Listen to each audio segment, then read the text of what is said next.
নিয়ম থাকা সত্ত্বেও কেন শাস্তি হলো না রোনাল্ডোর? ঠিক কোন সমীকরণে বিশ্বকাপে খেলা সম্ভব হচ্ছে CR7-এর? বিশ্বকাপের পর বিয়ের মঞ্চে রোনাল্ডো জর্জিনা ফুটবল মাঠ থেকে সরাসরি মাদেরার গির্জায় শাস্তি কমলো আর তাতেই পথ পরিষ্কার হলো। প্রথম ম্যাচ থেকেই মাঠে নামছেন CR7।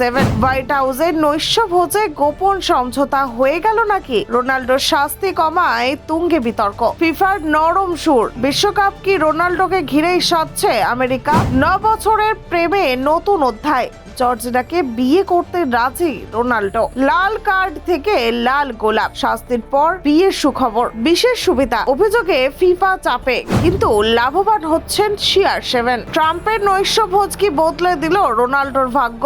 দেখুন, ক্রিস্টিয়ানো রোনাল্ডো ও জর্জিনা রড্রিগেজের নিয়ে নতুন আলোচনার কেন্দ্রবিন্দু এখন তাদের বিয়ের সিদ্ধান্ত। দীর্ঘ 9 বছর সম্পর্কে থাকার পর বারবার জর্জিনাকে স্ত্রী বলে উল্লেখ করলেও কখনো আনুষ্ঠানিকভাবে বিবাহ বন্ধনে আবদ্ধ হননি রোনাল্ডো। অবশেষে আগামী বিশ্বকাপের পর বিয়ে করার সিদ্ধান্ত নিয়েছেন তিনি। রোনাল্ডো জর্জিনা জুটি নিয়ে আগে থেকেই নানান আলোচনা হয়েছে, তবে বিয়ের সম্ভাব্য তারিখ প্রকাশ না হওয়ায় কৌতূহল আরও বাড়ছে। রোনাল্ডোর ব্যক্তিগত জীবনের পাশাপাশি তার ফুটবল ভবিষ্যৎ নিয়েও চর্চা চলছে।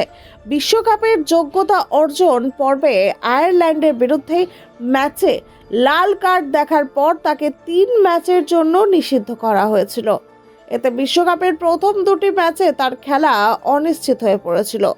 তবে ফিফা শাস্তির শর্ত সাপেক্ষ কমিয়ে দেওয়ার প্রথম ম্যাচ থেকে তাকে মাঠে নামার পথ পরিষ্কার করে দিয়েছে।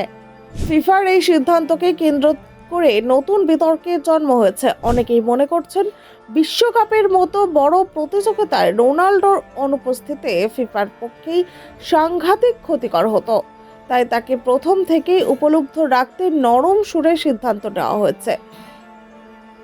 ফিফার ব্যাখ্যা অনুযায়ী তাদের শৃঙ্খলা রক্ষা বিধির 27 নম্বর ধারা অনুসারে শাস্তির ওপর স্থগিতাদেশ দেওয়া হয়েছে। এই ধারায় বলা আছে, কোনো খেলোয়াড় কোনোই ঘুষি, কামড় বা থুতু দিলে 3 ম্যাচের জন্য নিষিদ্ধ হন। তবে ফিফার বিচার বিভাগীয় কমিটির বিশেষ ক্ষমতার মাধ্যমে সেই নিষেধাজ্ঞা পুনর্বিবেচনা করা যায়। রোনাল্ডোর ক্ষেত্রে সেই পথই নেওয়া হয়েছে, কিন্তু আগামী 1 বছরের মধ্যে একই অপরাধ করলে তাকে অবশিষ্ট 2 ম্যাচের শাস্তি ভোগ করতে হবে। ফিফার সিদ্ধান্তের পিছনে অন্য কারণগুলো থাকতে পারে বলেও আন্তর্জাতিক মহলে গুঞ্জন। সিদ্ধান্ত ঘোষণার 1 সপ্তাহ আগে রোনাল্ডো সৌদি যুবরাজ মোহাম্মদ বিন সালমানের সঙ্গে হোয়াইট হাউসে নৈশভোজে অংশ নেন। সেখানে উপস্থিত ছিলেন মার্কিন প্রেসিডেন্ট ডোনাল্ড ট্রাম্প ও ফিফা সভাপতি জিয়ান্নি ইনফ্যান্টিনো। অনেকে মনে করছেন, এই বৈঠক রোনাল্ডোকে নিয়ে কোনো সমঝোতা হয়। আগামী বিশ্বকাপের অন্যতম প্রধান আয়োজক যে দেশ আমেরিকা, রোনাল্ডোর মতে বিশ্বমানের ফুটবলারের প্রথম 2টি ম্যাচের অনুপস্থিতি তারা চাইবে না।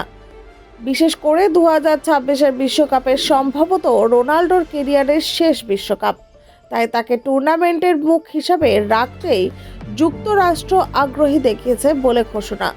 ফিফা সভাপতি ইনফ্যান্টিনো রোনাল্ডোকে প্রথম দিন থেকেই টুর্নামেন্টে রাখতে উৎসুক, ফলে আইনের ব্যাখ্যায় পরিবর্তন এনে তাকে মাঠে ফেরানোর পথ তৈরি করা হয়েছে।